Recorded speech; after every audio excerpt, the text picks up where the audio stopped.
Facebook retargeting ads are powerful, but oftentimes carry a connotation of being hard and difficult, so many people just give up. But that's not you. Today, we address that and go over 3 Facebook retargeting ads for real estate leads.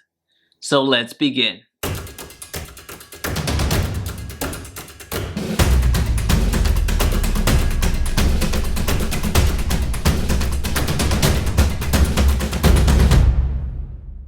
Hey, it's Jaime. If we're just meeting, welcome to the channel that brings actionable content to grow your business through online marketing. So if that sounds beneficial, consider subscribing. Let's begin with the question of the day. What type of Facebook retargeting ads are you running in your business today?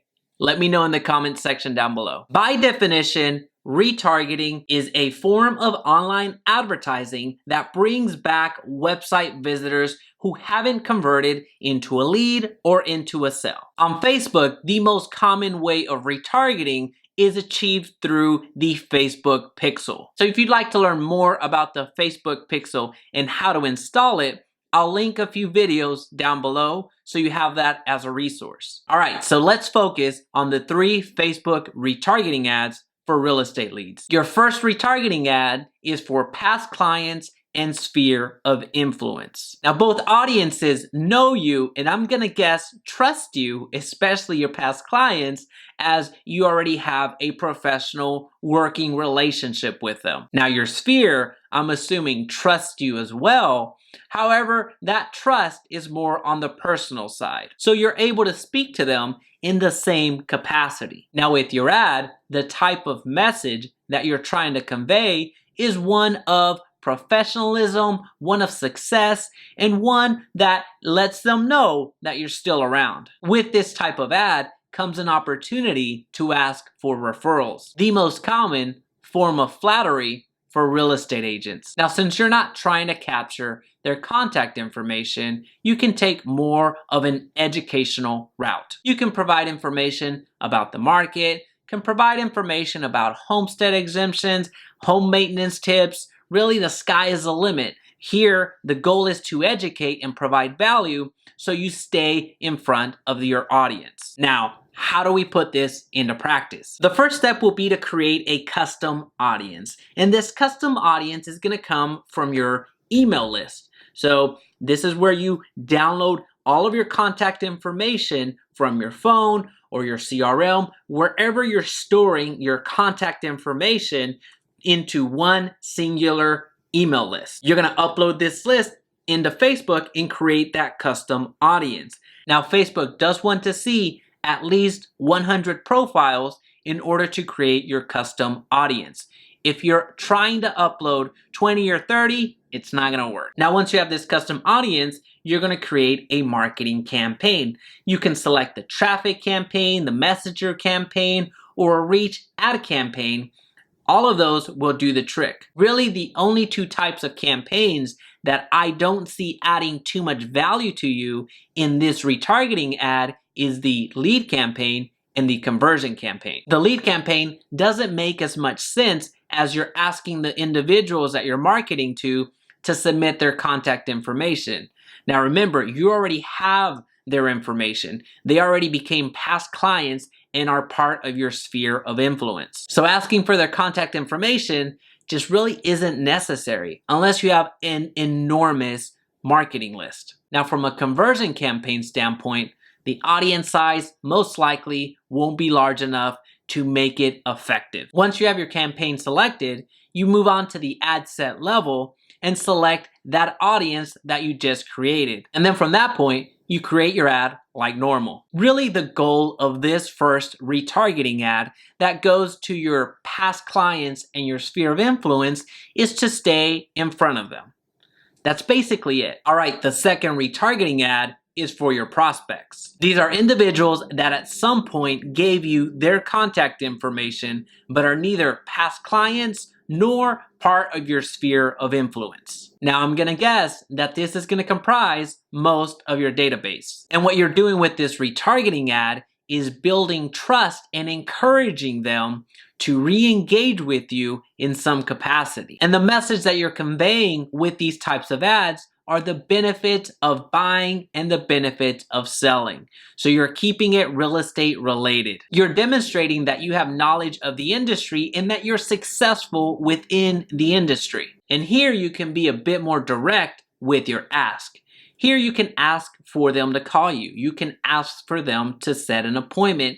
You're encouraging them to reach out. Now I understand that you have this audience's contact information as well, but you have a different relationship with this audience. This prospect audience is not fully to the like and certainly not fully to the trust factor with you. So it's okay to ask for their contact information once again, as you provide value, as you provide a lead magnet for them to reach out to you. So how do we retarget our prospects? Very similar to the way that we advertise to our past clients in Sphere, we're gonna create a custom audience, but this custom audience will be comprised of a different email list. Same factors apply. You want at least 100 profiles in order to create that custom audience. Now, as far as ad objective, you can use the traffic campaign as well. It's the most versatile type of campaign that you can run. And in this retargeting ad,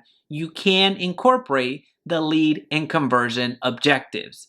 Just use them selectively. And very much the same way, when you get to your ad set, you select the custom audience that you're advertising to. And now that I've introduced this second type of retargeting, it's a good idea to introduce you to the exclusion list. If you're implementing both of these retargeting ads, you will want to exclude the audience from the other. So what that means is, in this prospect ad, you want to exclude the audience that you created of your sphere of influence and your past clients. Remember, you're speaking differently to each of them. That's the whole point of this retargeting. And vice versa. You're gonna exclude the prospect list from your sphere of influence and your past clients' retargeting ad. One quick favor before continuing, please be sure to hit the like button so this video's reach is magnified and others benefit. The third type of retargeting is your Facebook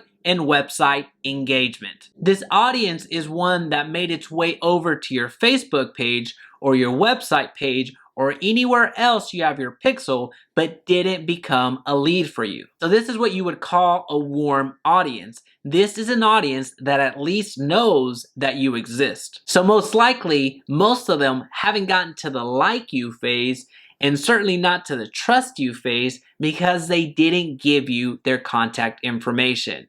At least not yet. And what you communicate in these retargeting ads is your success. So there's a theme here. You're conveying success across all types of retargeting ads. You're also conveying the benefits of taking action.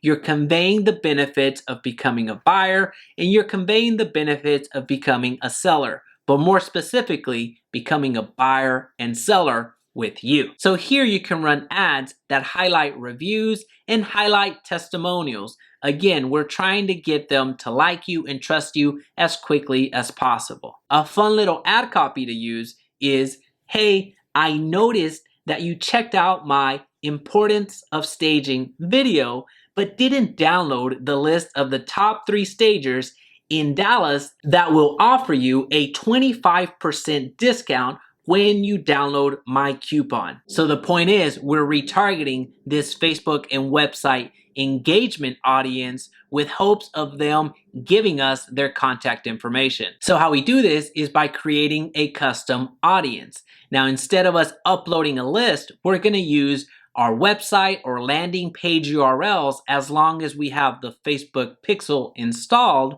And we're also gonna be using the engagement that we've received on our Facebook business page. With our website audience, we can go back up to 180 days, i.e. 6 months. And with our Facebook page, we can go back up to a year. So I cannot overstress this. Get your Facebook pixel up and running as soon as possible. Because when you install your Facebook pixel, it won't work retroactively. The moment that you install it, that's day one. So you're gonna have to wait 6 months in order for you to capture the full capacity of that Facebook pixel on your website or landing page. With this retargeting ad, you can use any ad objective.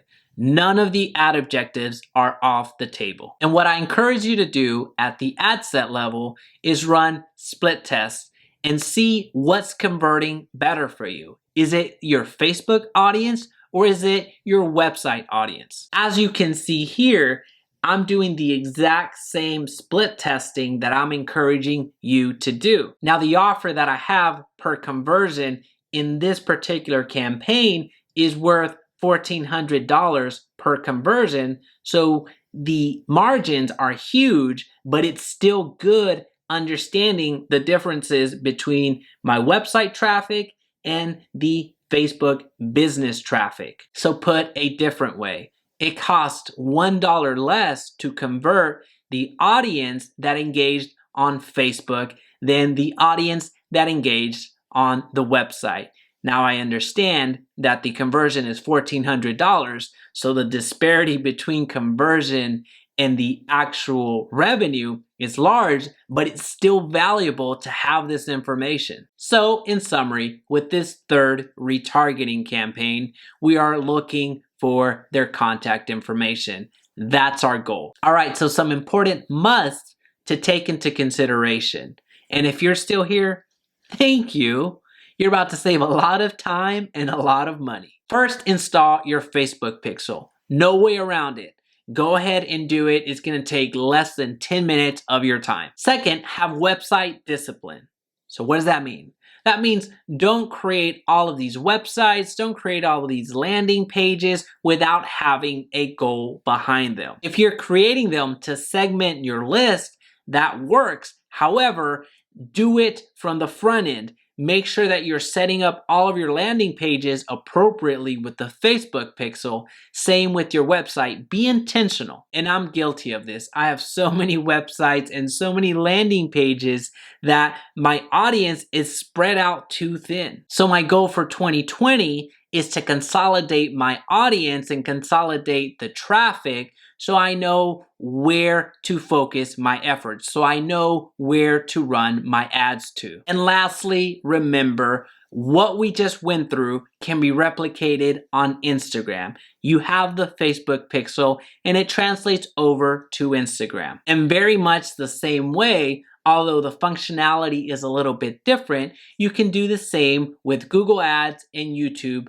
ads. Now you'll need the Google tag in order for that to work, as the Facebook pixel won't work on those platforms, but the concept is still the same, the strategy is still the same, and you have that technology, and that technology again is free. Outside of that, if you found value, please be sure to subscribe so we can talk again soon.